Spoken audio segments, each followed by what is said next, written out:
மெய், வாய், கண், மூக்கு, செவி இந்த ஐம்புலன் ஆசைகளை ஒழித்து கடவுளின் ஒழுக்க நெறியில் நின்றவர் நீண்ட காலம் நலமுடன் வாழ்வார்கள்.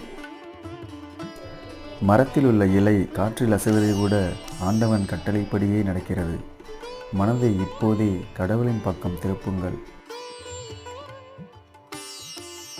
பக்தனின் இதயமே கடவுள் குடியிருக்கும் இல்லம். நல்ல எண்ணங்களே அவருக்கு உரிய அர்ச்சனை. பொன்னான நேரத்தை வீணாக்காதீர்கள். கடவுள் என்னும் சத்தியம் ஒன்றே, அதனை ஆராதிக்கும் வழிகள்தான் பலவாக இருக்கின்றன. மனதில் உறுதி வேண்டும்.